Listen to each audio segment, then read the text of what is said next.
Après presque 20 ans sur l'antenne de France 2, Vivement Dimanche arrive sur France 3. Avant la reprise, Michel Drucker a passé l'été dans la région des Alpilles. Là-bas il peut se détendre, faire du vélo, travailler un peu, mais également s'amuser avec les amis. En Provence, j'ai pour voisins Yvan Attal, Jean Reno et Charlotte Gainsbourg, Jamel que je vois comme un éclair à Paris et à l'aise ici, a indiqué le présentateur dans le cadre d'une interview récente à Soir Mag. Le média l'interrogeait sur ses amis, d'autres ont disparu quand le destin est tragique, a-t-il dit avant de raconter un exemple datant d'il y a plus de 50 ans.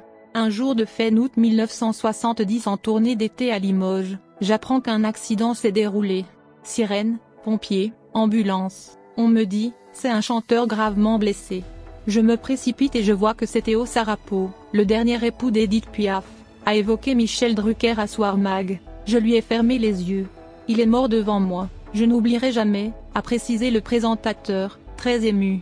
Le jeune artiste n'avait été âgé que de 34 ans. J'ai appelé Jacqueline Huet, sa compagne d'alors, pour lui annoncer cette nouvelle de Théo, mort dans mes bras, a-t-il terminé, encore affecté 50 ans plus tard. Pourtant, depuis, Michel Drucker en a vu d'autres, mais son hospitalisation avec un triple pontage l'a replongé dans ses souvenirs moroses. Dans mes délires à l'hôpital, sur l'écran noir de mes nuits blanches, comme le chantait si bien Nougaro, je voyais mes chers disparus. Clo-Clo, Lino Ventura, Romy Schneider a détaillé le présentateur qui avait noué des liens avec Johnny Hallyday et Michel Delpech. Mais des disparitions plus anciennes l'angoissent encore, je ne pouvais pas le croire. Je me souviens d'Annie Girardot, Bernard Giraudot. Ces flashs me reviennent, raconte Drucker dans Soir Mag. Celui qui fêtera ses 80 ans le 12 septembre 2022, indique qu'il a encore quelques années à faire. Il faut dire que l'homme est un sportif et qu'il s'entraîne très régulièrement pour garder la forme. C'est un fan de vélo.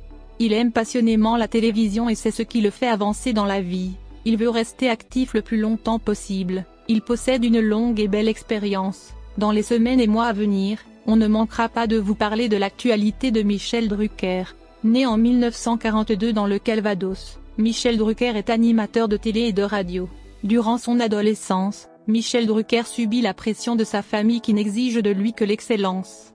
À 17 ans, la rage au ventre, il quitte le cocon familial pour faire son service militaire, puis se lance à l'ORTF. D'enfant cancre difficile, Michel Drucker passe au jeune homme acharné du travail. De 1964 à 1975, tout lui sourit. Il devient reporter et commentateur sportif, en commentant notamment les matchs de football, et se marie en 1973 avec l'actrice française Dany Saval à Las Vegas. En 1979, le couple adopte une réfugiée indo-chinoise, Ilan, alors âgée de 16 ans. À l'époque, Michel Drucker est un grand ami de Claude François. Ils resteront très proches jusqu'au décès du chanteur en 1978. De 1975 à 1994, Michel Drucker se tourne vers les émissions de divertissement telles que les Rendez-vous du dimanche, Star ou encore Drôle de Star sur TF1.